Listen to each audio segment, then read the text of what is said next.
Welcome back, everyone. Well, you know, there are very few topics more important than education, and it always drills down to our economy, it always drills down to our community, and of course the future of our children.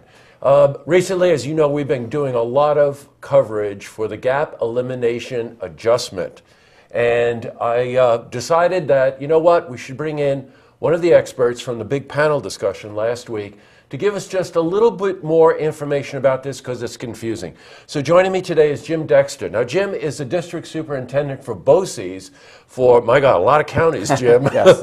I think you said it was Washington, Saratoga, Warren, Essex, and Hamilton. You got it. You got it. Holy mackerel. Well, first, welcome. Well, thank you very much. For taking the time. I can't imagine the amount of miles you put on a car running Quite around. a few. I bet you do. I love it, though. We got a lot to talk about. As a matter of fact, I invited Jim to be a guest on Beyond the Headlines because when we were talking about this, before we went on air, there's a ton of information. Let's do two things, Jim. Okay. Let's give people just a quick 30,000-foot overview of BOCES, what it stands for, and then let's talk about this gap elimination adjustment, okay? So BOCES. Yes, BOCES is a cooperative of school districts, and actually the name BOCES stands for Board of Cooperative Educational Services.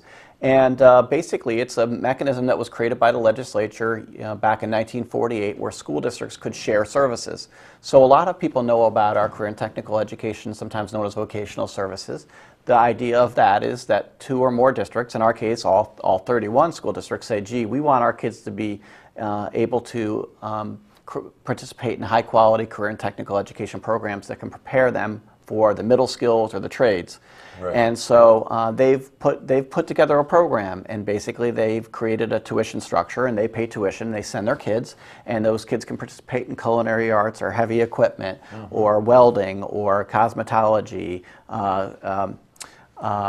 power sports. Then we have other programs. We have New Vision programs, engineering and healthcare, where kids who are looking for something more academically challenging, as far as they can take AP Physics and AP Calculus, or our healthcare, they take AP Anatomy and Physiology, and then they spend 3 days a week shadowing doctors in hospitals and other healthcare professionals. Sure. Now, as some of you know, because you pass by some of these campuses, I just want to cycle back on something. You know, a lot of students in high school are looking to get involved in culinary arts, or they're looking to be welders, or they're looking to further look into things like plumbing, heavy equipment, construction, those kinds of things. And the individual schools don't have the resources to be able to put these programs together. Correct. Hence BOCES comes in. And if you've ever seen a place out of Saratoga or the one up in Hudson Falls, you can see this in action. Yes. A very, very interesting way of combining a lot of talent and a lot of services to help these kids decide their future. Right, and those kids come to us. We provide instruction in the coursework, and we actually provide them with business and industry certifications as well. So what we teach is not just based on what we think we should teach, but we reach out to the business and industry partners who help us say, here's what, when the student comes out of the program, if they're in culinary arts, here's the type of skills they should know. And the students do work-based learning or internships as part of their program, and they also can achieve, they can get credit in math and English while they're there. And so this is all part of their high school curriculum so that they can graduate on time with this specialization. With the specialization, and they get the Regents Diploma or a Regents Diploma with advanced designation, just like all other students. So it's the same. It's not a different type of. It's a different type of education, but it's not an inferior education. It's just a different type of education, or a pathway, as we call it. Well, sure. I mean, let's face it. There are a lot of students out there that think they have to go to a four-year school. They go to a four-year school. They leave there with a mountain of debt, and when in reality they could have really applied their learning toward a skill that they wanted. And we have a lot of kids, more than people think, who actually go to college or go to technical school. Coming to BOCES is really, I think, a great opportunity, because not only do you gain a skill where you can go directly to the workforce, but also you can just choose, since you have the same diploma as everyone else, you can choose to go to four-year school. It can be related to your studies at BOCES or not, but no matter what you do, those skills are always going to be with you. Boy, important to know. All right, let's jump to the GEA. Yes. Now, big conference last week. Yes. And what was your takeaway on that? Our goal was to bring greater awareness to the GEA to our communities, our business and industry partners, as well as our parents and teachers. The GEA, the Gap Elimination Adjustment, has had a significant effect on our school districts since 2009, 2010. Right. And we really felt that we did reach our goals. We were really pleased to have our legislators there, and they are very cognizant of this issue, and they've been very helpful in this area. Our legislators have been very helpful. But we also know that they need to have support and backup, so when they go fight for our area, that they have people saying, hey, this is the right thing, we want this for our communities and our kids. And it was really helpful to have them there, but certainly we want them to know that we stand behind them when they fight for us.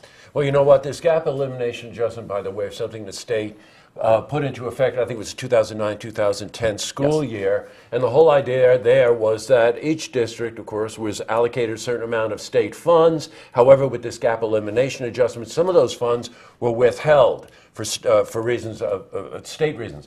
So what is happening now is that money that's not there, for some school districts, if you're downstate, not so much of an impact. Well, some of the largest school districts up here, less of an impact, but what about the smaller ones? Well, I want to, it's not just an upstate, downstate issue, because there are poor school districts on Long Island, there's poor school districts. Sure. So it's really an equity issue across the state, not necessarily an upstate, downstate issue. Okay. But basically, depending on your district's factors, you can be more or less adversely affected by the GEA. So, for example, if you come from a district that has enormous property wealth, and you can raise a lot, 1% of your tax levy may raise $1 million, $2 million.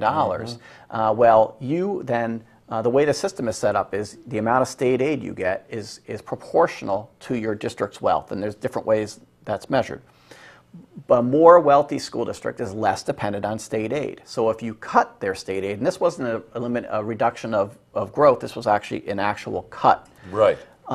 If you cut a more wealthy school district's state aid, not to say that they're not affected at all, but they're much less affected than what was known as an average need districts or a high need district. Well, let's talk for a second about what some of these needs are. Yeah. You know, as we were covering last week, Queensbury, for instance, it has a budget issue here. Some of the smaller ones, Fort Edward, Fort Anne, they've got budget issues, and it comes down to this. You do one of a couple of things. You raise taxes, you take away programs, or you let some of the teachers go. Yes. So that's the impact. The impact is very, very directly related to the health of the community. That is correct. I think our school districts and our superintendents and their boards have done a very good job of managing this. Right. Most people wouldn't know this, but many of our school districts are getting less school aid right now than they got in 2008, 2009. So our boards and our superintendents have really done a good job of trying to use reserves where they had them, but not all at once, to try to, when they can, reduce the amount of staff without grossly affecting the program. And also they have eliminated programs.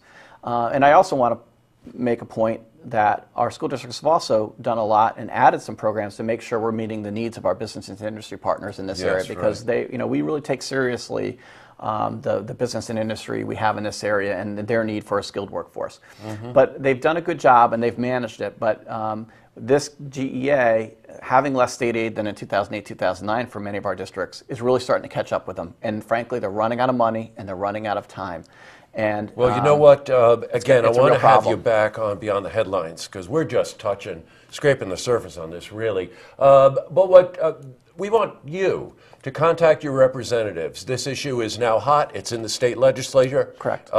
We've got to be able to let our representatives know that this gap elimination adjustment is hurting our school districts. And that's the idea, right? That's the goal. And certainly, as I've said before, our legislators have been very supportive of us and have fought hard for us. Sure. But certainly, the more people they hear from, the better it is. And certainly, if people can contact the governor's office, that's helpful as well, because he has a statewide perspective. Yeah. And after all, they're politicians. Well, they are politicians, and they represent us, and so we right. want them to know how important this is to us. Good. Jim, thank you Thank you so much for coming in. Pleasure. Today. We're going to have Jim back on Beyond the Headlines, but in the meantime, if you want to see this interview again, you can head to our website, looktvonline.com.